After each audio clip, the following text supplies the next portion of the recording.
इस राजनीतिक जो जमीन है उस पर लालू प्रसाद ने एक MY समीकरण का फसल बोया था। अब आप MY समीकरण के आधार पर अगर जीत हार का दावा करते हैं तो निश्चित रूप से आपको ये सोचना होगा कि उस MY के साथ और क्या प्लस और क्या चाहिए उसके साथ। नीतीश कुमार और नरेंद्र मोदी के साथ साथ नरेंद्र मोदी के कैबिनेट में जो मंत्री हैं पिछले 2 टर्म से हिंदुत्व के बड़े नेता कहे जाते हैं, बात बात पे लोगों को पाकिस्तान भेज देते हैं, वो गिरिराज सिंह इस बार फंसे हुए। बिहार में अगर उनका आंख नाक कान कोई है तो नित्यानंद राय है। अशोक महतो को कमजोर समझना कहीं ना कहीं एक बड़ा कारण कि उनके वोटर जो है वो हिडन वोटर है। पनोरमा ग्रुप, जो सोचता है वो करता है, आपके अपने सपनों का आशियाना। नमस्कार, आप देख रहे हैं भारत लाइव। मुद्दे की बात में आज हम बाबा से बात करेंगे। चौथे चरण में लालू की बोई हुई यादव मुस्लिम की वाली जमीन पर मोदी, शाह, चिराग और नीतीश कुमार का फिर से कब्जा हो गया है। आखिर हम समझेंगे बाबा से जो चौथे चरण में 5 सीट पे चुनाव होना है, समस्तीपुर, उजियारपुर, दरभंगा, बेगूसराय, मुंगेर, जो ये मुस्लिम बहुल क्षेत्र है, यादव मुस्लिम बहुल क्षेत्र है, इस पर फिर से NDA का कब्जा होते हुए दिख रहा है। आखिर किस आधार पे बाबा से हम समझेंगे, जो क्या है यहाँ आधार NDA के कब्जा होने का। बाबा, किस तरह से चिराग, नीतीश, अमित शाह, मोदी का इन चौथे चरण में कब्जा होते हुए आप देख रहे हैं?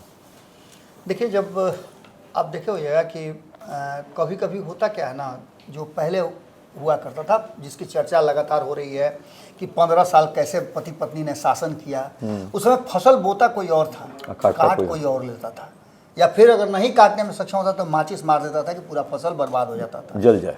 ये एक तरह की का माहौल था जो कहा जाता है कि उस समय बना हुआ था। बहुत सारे हद तक तो हम लोग उसके गवाह भी हैं कि इस तरह की समस्याएं होती थी, लोग डरते थे, लोग दिन में भी नहीं निकल पाते थे, रात की बात छोड़ दीजिए आप। वर्तमान परिस्थिति जो बनी है वो पॉलिटिकली उस तरह से बनती जा रही है। यहाँ पर आप देख रहे होंगे कि पिछले 3 दशक से ज़्यादा हो गया, जब समाजवाद का, हमने पहले भी चर्चा किया था, जब समाजवाद का एक नया पौधा रोपा गया तो इसमें कई सारे नेता आए, लालू प्रसाद आए, नीतीश कुमार आए, रविशंकर प्रसाद आए, अश्विनी चौबे आए, गिरिराज सिंह आए, इसके बाद सुशील मोदी आए, लंबी फहरिस्त है, JP नड्डा से लेकर के और बहुत आगे तक जाइए। ये पूरी की पूरी फौज तैयार हुई थी उस समाजवादी वाली धारा से और कांग्रेस के विरुद्ध ये पनपी थी। हालांकि कांग्रेस के शासनकाल में कई ऐसी घटनाएं घटी, लेकिन इस तरह की घटनाएं नहीं होती थी। ये परंपरा शुरू हुई, उस परंपरा के बाद से अब पॉलिटिकली भी फसल बोने और काटने की बात होने लगी है। कभी नीतीश कुमार फसल बोते हैं तो लालू काट लेते हैं, लालू प्रसाद की बोई फसल नीतीश कुमार काट लेते हैं। तो इस राजनीतिक जो जमीन है उस पर लालू प्रसाद ने एक MY समीकरण का फसल बोया था। अब उस फसल को काटने की तैयारी है। कैसे कटेगा? कब्जा तो उनका है। वोटिंग प्रतिशत आप देख लीजिए तो अकेले दोनों मिल करके 32-33% हो जाते हैं। तो आप उस फसल को कैसे काटिएगा?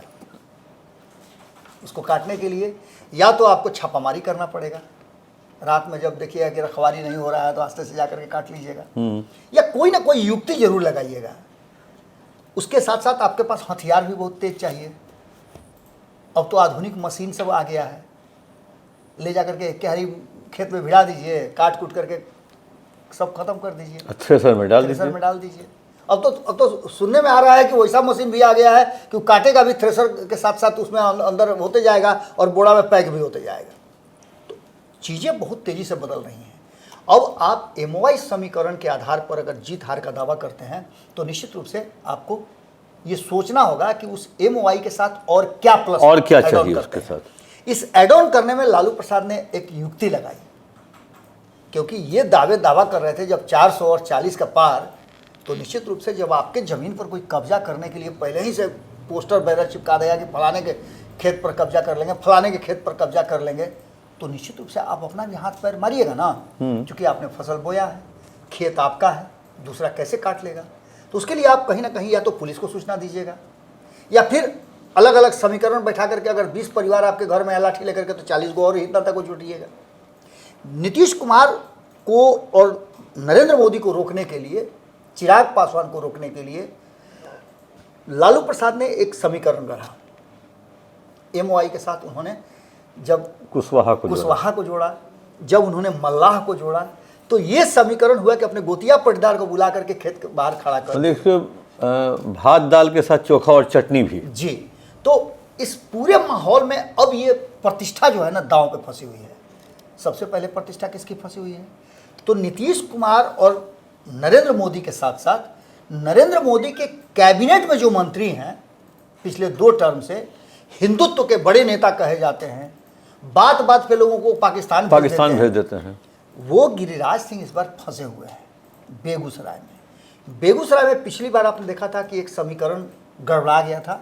वो समीकरण था कि वहाँ यादव और मुस्लिम बट गए थे। दोनों ने एक जगह वोट किया था और भूमिहारों का वोट बंटने की संभावना व्यक्त की जा रही थी, लेकिन वो न बट करके उनको सीपीआई यानी वाम दलों का वोट मिला था और कुछ हद तक भूमिहारों ने भी वोट किया था, जिसके आधार पर यादव और मुस्लिम का वोट नहीं मिलना कन्हैया कुमार की हार का कारण बना और इनके जीत का कारण बना। मुस्लिम भी शायद बट गया था। तनवीर हसन खड़ा होने से निश्चित रूप से तनवीर हसन जब खड़ा होंगे तो वो वोट बटेगा ही ना। हम तो 1 लाख से अधिक वोट लाए थे तनवीर हसन, ज्यादा वोट लेकर के आए थे। करीब हमको लगता है कि तीसरे नंबर पर रहे जरूर थे, लेकिन उनके वोटों का जो संख्या था उसमें से 50-60 हजार वोट जो है अधिक आया था। तो दैट मीन्स कि अगर वो खड़ा नहीं होते तो ये गिरिराज सिंह ट्रांसफर हो सकता था। हाँ। और एक अलग से माहौल भी बनता कि तेजस्वी यादव ने एक सपोर्ट किया है, जैसे उन्होंने आरा में सपोर्ट किया था राजू यादव को, उसी तरह से वो सीपीआई को सपोर्ट कर सकते थे, लेकिन वो नहीं हुआ। इस बार की परिस्थितियां बदल गई हैं। 10 कैंडिडेट खड़े हैं, उसमें गिरिराज सिंह भी एक हैं, और इसके साथ साथ जो वहाँ वाम दलों से नेता को खड़ा किया गया है वो अवधेश राय को, वो समीकरण बना रहे हैं। यादव मुस्लिम का तो बन ही रहा है, वाम दल से है तो आप उसका कैडर वोट जोड़, उसका कैडर वोट है। इसके बाद लालू प्रसाद वाला समीकरण यदि जुड़ जाता है, कहा जाता है कि यहाँ डिसाइडिंग फैक्टर भूमिहार होते हैं, यादवों का उसमें तड़का होता है, लेकिन यादव और मुस्लिम आपको लगता है कि इस बार गिरिराज सिंह को देंगे जो बार बार पाकिस्तान भेजते हैं? एक ही बार पाकिस्तान बटा तो इस देश का क्या हाल हुआ। अब जो अगली बार आप समझ लीजिए कि जब गिरिराज सिंह आएंगे तो आप समझिए कि गिरिराज सिंह को वोट देने के पहले लोग कई बार सोचेंगे। एंटी इनकम्बेंसी उन पर लागू है। लगातार आपने देखा होगा कि किस तरह की बातें सामने आई है। हाँ, एक ही उसमें रास्ता नजर आ रहा है अपनी प्रतिष्ठा बचाने का, कि उन्होंने कहा है कि मेरी अंतिम पारी है, इसके बाद से हम चुनाव नहीं लड़ेंगे। तो हो सकता है ये सिंपैथी वोट आए और एग्रेसिव वोटिंग जो है वो सवर्ण समाज और अति पिछड़ा समाज, जिसका खेत कभी कभी लालू प्रसाद भी काट लेते थे, यानी एमवाई काट लेता था, वो तैयार होंगे। बात अगर उजियारपुर की करें तो यहाँ भी कहीं ना कहीं प्रतिष्ठा फंसी हुई है। यहाँ सबसे बड़ी प्रतिष्ठा दोनों खेमे में फंसी हुई है। एक तो अमित शाह का डायरेक्ट प्रतिष्ठा फंसा हुआ है, क्योंकि उन्हीं के विभाग के राज्य मंत्री हैं नित्यानंद राय, और उनके दुलरवा भी हैं। जी, बिहार में अगर उनका आंख नाक कान कोई है तो नित्यानंद राय है। नित्यानंद राय को लेकर के कई ऐसी बातें आप देखे होइएगा कि नित्यानंद राय कैसे बिहार की राजनीति में पूरी तरह से छाए रहें और लोगों को एक साथ जोड़ करके रखें, माने इंटैक्ट रखें। उसके लिए अमित शाह ने इनको पूरा का पूरा मौका दिया है। हालांकि सम्राट चौधरी ठीक है प्रदेश अध्यक्ष हैं, लेकिन एक्शन में आप देखिए कि नित्यानंद राय रहते हैं। ये बातें कह करके अमित शाह ने और ज़्यादा अपना प्रतिष्ठा दांव पे फंसा लिया है कि इस बार नित्यानंद राय जीतेंगे तो उनको बड़ी जिम्मेवारी दी जाएगी। तो ऐसी स्थिति, ऐसा अमित शाह बोल के गए हैं जी पब्लिक मीटिंग में। अब इनकी प्रतिष्ठा फंसने के साथ साथ एक और मामला सामने आ गया है कि एक तो ये फंसे हुए हैं ही, यहाँ पर अगर वोटों की बात करें तो इनको हैट्रिक लगाना है कि ये सबसे बड़ी बात है। इसके साथ साथ यहाँ यादव और कुशवाहा फैक्टर काम करता है, और यादव कुशवाहा के साथ साथ अब यहाँ आलोक मेहता जो आ गए हैं, जो कुशवाहा समाज से आते हैं। कुशवाहा समाज से आने के बाद जो यहाँ एक निर्णायक भूमिका में यहाँ मल्लाह भी है। आपको याद होगा कि बातचीत हो रही थी मुकेश सहनी से भी, मुकेश निषाद भी अब उन्हीं के पाले में है। अजय निषाद कुछ खिसिया करके चले गए हैं, वो भी प्रभावित करेंगे क्योंकि मुजफ्फरपुर से सटा हुआ है, तो निश्चित रूप से वो भी प्रभाव होगा। मिला जुला करके कहीं ना कहीं आलोक मेहता पिछली बार से ज़्यादा इस बार मजबूत इफेक्टिव होंगे। हालांकि पिछली बार 2014 में नहीं 2009 में वो चुनाव लड़े थे, माफ कीजिएगा 2014 में लड़े थे।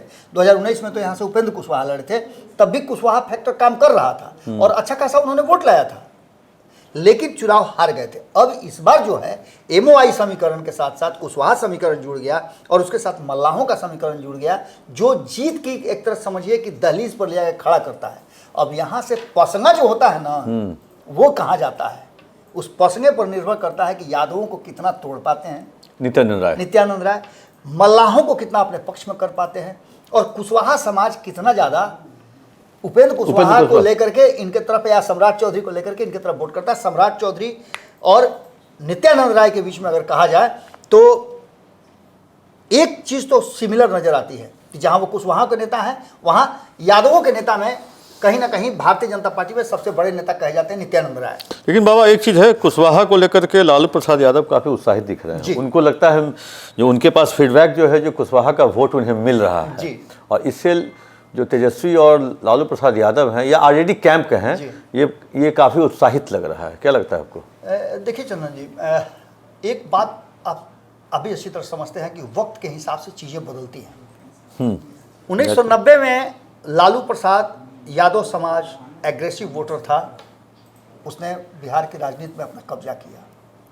2005 से लौकुश समीकरण का शुरुआत हुआ। नीतीश कुमार नेता बने, सतीश कुमार ने जो 1994 में लौकुश सम्मेलन किया था, उससे वो नेता बन करके आए और उन्होंने 2005 में लालू प्रसाद को सत्ता से बेदखल कर दिया।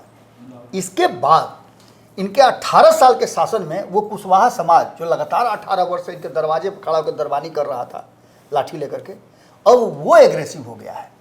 अब उसका कहना है कि यादव तो हो गया, आपके कहने पर हमने लालू प्रसाद को बनवा दिया, आपके कहने पर 18 साल से आपको हम रखे हुए हैं, हम कब, हम कहाँ हैं?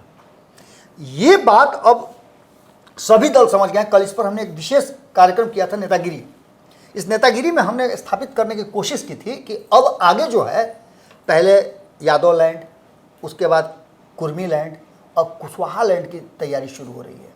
और कुशवाहा के साथ सबसे बड़ी बात क्या है ना, कि आप ओबीसी वर्ग में से एक तरफ आप रख दीजिए यादव को, दूसरे तरफ आप कुशवाहा को रख दीजिए, तो यादव से लड़ाई लेने के लिए कुशवाहा ही बाकी के लोगों को यूनाइट करता है।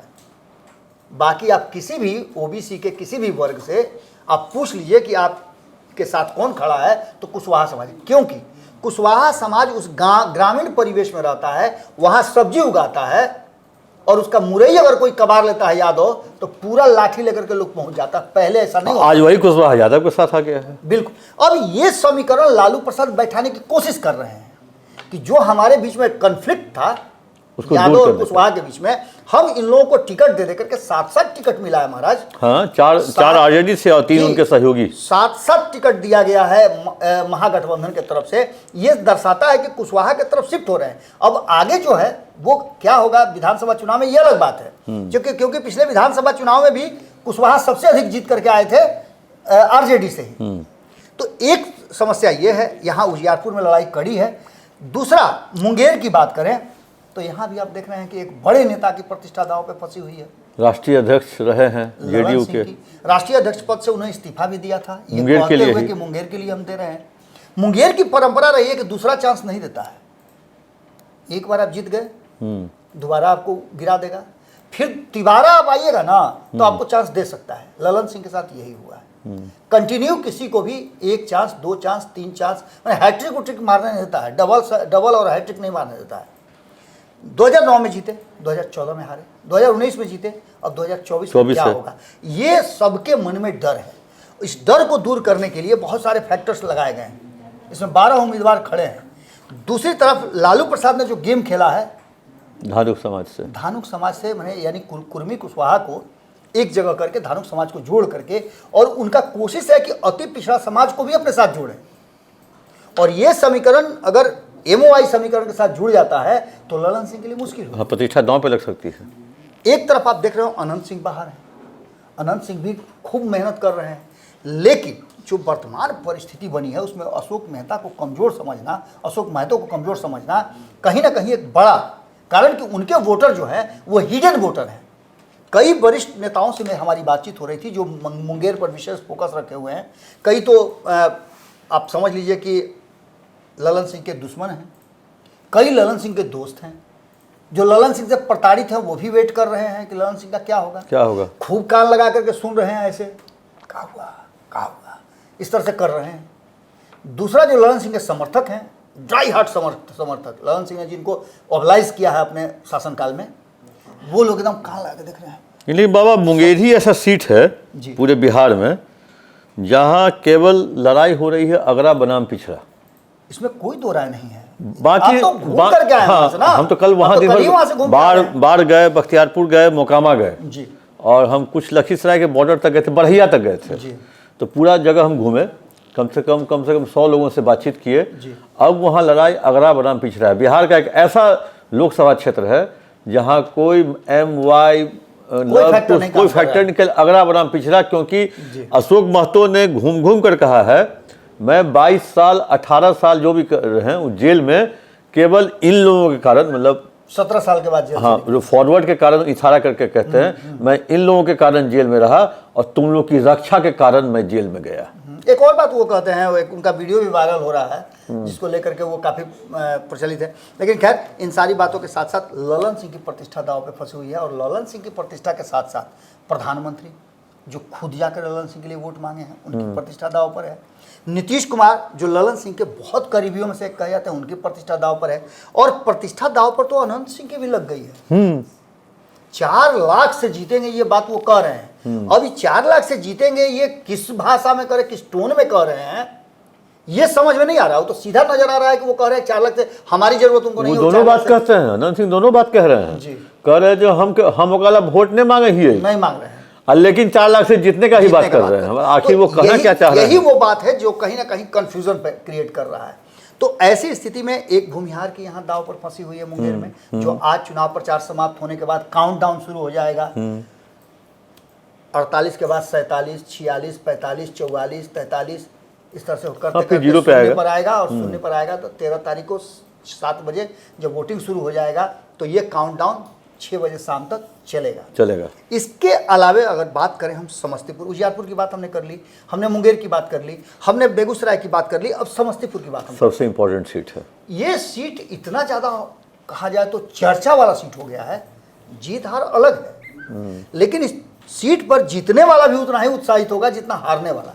इसका कारण है कि दोनों पहली बार चुनाव लड़ रहे हैं। शांभवी भी पहली बार चुनाव लड़ रही है, सनी हजारी भी बहुत पहली कम उम्र की हैं। सनी हजारी भी चुनाव लड़ रहे हैं, वो भी कम उम्र के हैं। 2 युवाओं के बीच में, युवा और युवती के बीच में वो यहाँ लड़ाई है। और इतना ही नहीं, और दोनों के पिता एक ही कैबिनेट में मंत्री हैं। एक जो मंत्री हैं वो ग्रामीण कार्य मंत्री हैं और दूसरे PNT के मंत्री हैं, सूचना और जनसंपर्क के। तो दोनों के बीच में जो ये एक खुल करके लड़ रहे हैं, एक छापामार जैसे कि आप कल गुरिल्ला वार कर रहे हैं। ऐसी स्थिति में नीतीश कुमार की भी प्रतिष्ठा यहाँ दांव पर फंसी हुई है। 2 मंत्रियों की प्रतिष्ठा के साथ साथ यहाँ नीतीश कुमार की प्रतिष्ठा। नीतीश कुमार ने तो क्लियर कर दिया, वो तो गए शांभवी के पक्ष में प्रचार करने और वो उन्होंने साफ तौर पे कहा जो हमारे कुछ लोग जो हमारे गठबंधन के खिलाफ काम कर रहे हैं उनके बारे में मैं चुनाव के बाद कार्रवाई करूंगा। तो उन्होंने क्लियर कर दिया जो मैं किसके साथ हूं और किस पे कार्रवाई करूंगा। अब परसों शायद बाबा आपके पास भी कान तक ये बात पहुंची होगी जो सन्नी हजारी के पिता महेश्वर हजारी के इस्तीफे की भी बात आ गई सामने तक। जी, बहुत चर्चाएं हुई, बहुत सारी बातें सामने निकल करके आई। और आज जब चुनाव प्रचार खत्म हो जाएगा उसके बाद वही काउंटडाउन यहाँ भी शुरू हो जाएगा। यहाँ पर सबसे बड़ी बात है कि एक तरफ जहाँ नीतीश कुमार जिनका स्टेज पे मंच पे पैर छू करके प्रणाम करके शांभवी ने उनसे आशीर्वाद लिया, वहीं एक और उनके मंत्री है जिनके बेटा उस आशीर्वाद से वंचित रह गए। तीसरा सबसे महत्वपूर्ण बात कि बड़े बड़े लोगों के आने की बात कही जा रही थी, राहुल गांधी वहाँ नहीं आ रहे हैं, प्रियंका गांधी वहाँ नहीं पहुँच रही हैं, मल्लिकार्जुन खड़गे के पहुँचने की बात की जा रही है। आज शायद वो जाएंगे भी। जी, मल्लिकार्जुन खड़गे अगर पहुंचते हैं तो उसका क्या इम्पैक्ट होगा ये भी अच्छी तरह से जानते हैं। मल्लिकार्जुन खड़गे की कितना बात समझ में आएगा बिहार के लोगों को, समस्तीपुर के लोगों को, ये भी एक बड़ी बात है। समस्तीपुर कई मायने में बहुत ज़्यादा चर्चित शहर रहा है। यहाँ कर्पूरी जी के नाम से जाना जाता है जिनको इसी साल भारत रत्न मिला है। किसने दिया? प्रधानमंत्री ने दिया। प्रधानमंत्री किसको बेटी कहा? शांभवी को कहा।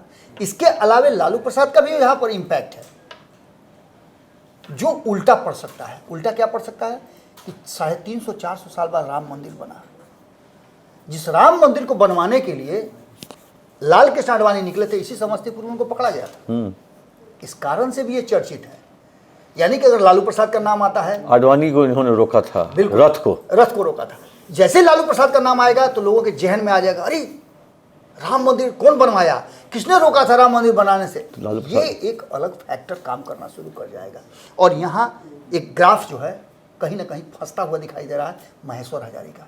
दूसरा चीज़ कि महेश्वर हजारी अगर खुल करके सामने आ जाते तो परिणाम बदल सकता था।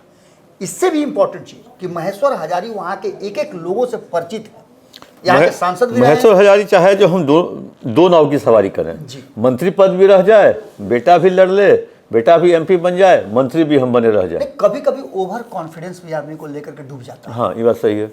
कॉन्फिडेंस में आप हैं वो अलग बात है, लेकिन ओवर कॉन्फिडेंस हो जाता है ना कि अरे यहाँ तो हम ऐसे भी जीत गए हैं, हमारा पारंपरिक सीट है, यहाँ ये कौन है, ये क्या कर लेगा लोग, ये आपको बहुत ज़्यादा प्रभावित करता है। मैं तो यहाँ तक कह रहा हूँ कि मैंने देखा है अपनी इन्हीं खुली आंखों से, आपने भी देखा होगा, जितने पत्रकार हैं वो देखे होंगे, जितने पॉलिटिशियन देखे होंगे, कि नीतीश मंत्रिमंडल में क्या स्थान है अशोक चौधरी का और क्या स्थान है महेश्वर हजारी का, ये आपको सामने नजर आया होगा। महेश्वर हजारी को विधानसभा का उप सभापति बना करके उनको लंबे समय तक रखा गया, जिस पर रिजाइन करके उन्होंने मंत्रिमंडल में जाने की बात कही। इसके अलावा ये भी कहा जा रहा था कि उनको वहां से टिकट भी दिया जा सकता है। बहुत सारी बातें चल रही थी, लेकिन ये सारे समीकरण कहीं ना कहीं बदलते हुए नजर आए और अब जो स्थिति बनी है उसमें संभावी बिहार में बाबा एक बहुत चर्चित नाम है किशोर कुणाल जी। महावीर मंदिर उन्होंने बनाया पटना का जी। उसके बाद याद होगा बॉबी हत्याकांड का के समय वो पटना के सीनियर एसपी थे, राजकुमार सिंह पटना के डीएम थे, वो उन्होंने उद्भेदन किया था। उसके बाद उन्होंने त्यागपत्र देकर के महावीर मंदिर का निर्माण कराया और कहा जाता है कि सरकार के दबाव में आकर के उनको इस्तीफा देना पड़ा था, क्योंकि उन्होंने उद्भेदन कर दिया था और सरकार नहीं चाहती थी। और उन्हीं की बहू है संभवी जी, और उनका अपना घर है जी समस्तीपुर में, और जहाँ की वो पुतोहू है संभवी। तो ऐसी स्थिति में किशोर कुणाल भी वहाँ कैंप कर रहे हैं, इसका एक प्रभाव पड़ेगा। चंदन जी, इस पूरे एपिसोड में आपने बहुत सी बात कही, लेकिन इस एपिसोड में थोड़ा सा याद मैं दिला दूं कि पंचनामा पर संपादक हमारे नमन मिश्रा जी जो हैं, उन्होंने उनका इंटरव्यू लिया था और कई क्रॉस क्वेश्चन उन्होंने पूछा था। उन्होंने पूछा था कि ये कहा जाता है कि चूंकि वो दलित परिवार से आती हैं इसलिए आप उनके साथ नहीं हैं, तो उन्होंने कहा कि नहीं, मैं इसीलिए हूँ कि ये बात कोई नहीं कह पाए। इसके साथ साथ उन्होंने कहा कि बहुत सारी बातें हैं, एक पढ़ी लिखी शिक्षित हैं, मैं भी नहीं जानता था कि इतनी अच्छी वक्ता है, और इस बात से जरा भी लेना देना नहीं है। मैं तो समस्तीपुर की पूरी जनता से कहता हूं कि आपकी बहू है, आपकी बहू है, समस्तीपुर की बहू है, और आप इसको अगर जिता करके भेजते हैं तो मैं ये गारंटी देता हूं कि मैं भी इसके लिए पूरा तन मन से लगूंगा। यानी आप समझ सकते हैं कि चारों तरफ से घिर करके आता है तो कहीं ना कहीं संभावी का एक ग्राफ बढ़ता हुआ नजर आ रहा है। बात दरभंगा की कहें तो दरभंगा की करने जाते हैं तो यहाँ एक तरफ तो भारतीय जनता पार्टी है ही, यहाँ कहीं ना कहीं आप एक तरफ से ब्राह्मणों का दाव पर है पूरा एकदम, मैंने कि आप क्या फैसला करते हैं, क्योंकि ब्राह्मण यहाँ डिसाइडिंग फैक्टर होते हैं। ब्राह्मण नहीं, पाग मिथिला का पाग बहुत इंपॉर्टेंट होता है, प्रतिष्ठा में फंसा हुआ है। हाँ। तो वहीं दूसरी तरफ यहाँ डिसाइडिंग फैक्टर जो है वो यादव और मुसलमान भी होते हैं। हाँ। यहाँ पर मल्लाहों की संख्या भी अच्छी खासी है। इस बात को लेकर के अब यहाँ भी कहीं ना कहीं ललित यादव, जो कि आपको याद होगा कि लगातार वो मंत्री रहे हैं, इस पिछली सरकार 6 टर्म से वो शायद विधायक भी हैं और पिछली बार मंत्री भी रहे हैं। काफ़ी वहाँ के बड़े चेहरे में गिने भी जाते हैं, एक दबंग नेता के रूप में जाने जाते हैं। तो ऐसी स्थिति में यहाँ पर दोनों की प्रतिष्ठा दाव पे फंसी हुई है। एक तरफ जहाँ तेजस्वी यादव की, लालू प्रसाद की, वहीं दूसरी तरफ मुकेश सहनी की प्रतिष्ठा दाव पे फंसी हुई है। देखना दिलचस्प होगा कि ललित यादव यहाँ से किस तरह का माहौल पैदा कर पाते हैं। चूंकि कुछ ही घंटे बचे हैं चुनाव प्रचार में, तो निश्चित रूप से 2.5 घंटे निश्चित रूप से इस दरभंगा सीट पर भी एक बड़ा ही दिलचस्प लड़ाई होने वाला है। और ये लड़ाई तो हम लोग 4 तारीख को देखेंगे। पिछली बार मुकेश सहनी का चुनाव चिन्ह नाव छाप था जी, और देखते हैं जो ललित यादव उस नाव से निकल पाते हैं कि मझधार से। जी जी, उसी नाव पे बैठ के अब तो पर्स लेके घूम रहे हैं ना। हाँ, अब तो लेडीज पर्स लेके घूम रहे हैं। अब तो नाव तो उनका निकल चुका है उनके पास, पर्स लेके घूम रहे हैं। यानी कि जब ये काउंटिंग होगा 4 तारीख को तो ये तो हमें पता चल ही जाएगा, लेकिन जो वोटर का मिजाज है वो हम लोग 48 घंटे में अब रीड करने की कोशिश करेंगे। जब वोटर को इस सब चीज़ से निजात मिलती है, चुनाव प्रचार से, भोभा से, माइक से, नेताओं के घर द्वार, लेकिन पिछले 3-4 चुनाव से, 3-4 लोकसभा चुनाव से वहाँ के वोटर का मिजाज बदला है। पहले वहाँ मुस्लिम एमपी हुआ करते थे। 3-4 चुनाव से आप देखे होंगे, कीर्ति आजाद, गोपाल जी ठाकुर के कीर्ति आजाद 2 टर्म हुई, भागवत भारतीय जनता पार्टी ने जब कब्जा किया तब से लगातार ब्राह्मणों का एक होल्ड रहा है। अब ब्राह्मण लगता है खुल के वोट देने आ रहे हैं सामने, और उनका ये मानना है जो ये सीट मेरी है। मछली को कहा जाता है कि शुभ होता है, शुभ होता है। तो वहाँ जो मैथिल समाज के लोग हैं, मछली, पान, मखान, मछली का भोज करके घर से निकलेंगे। कुछ लोग मछली घर में ले आकर के रखें कि हमारे यहाँ वोट दे करके, तो यात्रा के समय जिंदा मछली देखना भी है, तो वो निकलेंगे। दूसरा चीज कि वह पान खाएंगे, पान खा के यात्रा। और तीसरा पाग करके जाएंगे। उस पाग की इज्जत बचाने की भरसक कोशिश होगी, लेकिन कमजोर नहीं समझना होगा ललित यादव को भी, क्योंकि उनके साथ भी MOI के साथ साथ मल्लाह समीकरण भी जुड़ा है।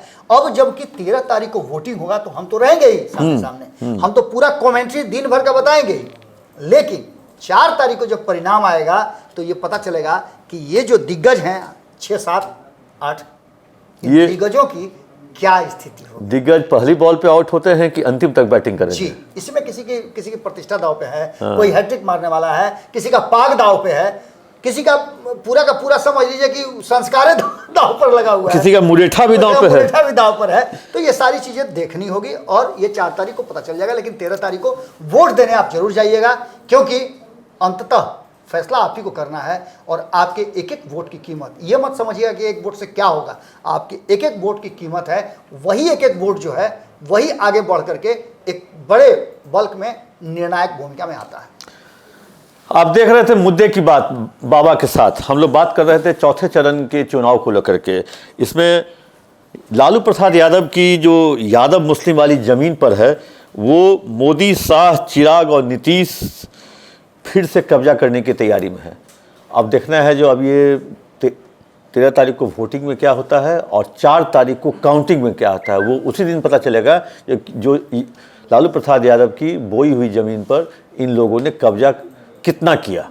देखते रहिए मुद्दे की बात, देखते रहिए भारत लाइव। कैसा लगा ये कार्यक्रम? आप अपने कमेंट बॉक्स में जाकर हमें अपना कमेंट जरूर दें, बताएं जो कैसा लगा यह कार्यक्रम। पनोरमा ग्रुप, जो सोचता है वो करता है। अगर ये वीडियो पसंद आई और वह बिहार के राजनीति और बिहारियत से सरोकार रखेनी तो सब्सक्राइब बटन दबा के चैनल के सब्सक्राइब कर ली। ओजे एगो घंटी बा, ओकरा बटन दबा देला से कुल सटीक और मारक खबर रुआ मुफ्त में मिल जाई। अगर रुआ पत्रकारिता के हमनी के नया प्रयोग में सहयोग कर चाहतानी तो ज्वाइन बटन दबा दी। पेटीएम नंबर नोट कर ली 9386816700।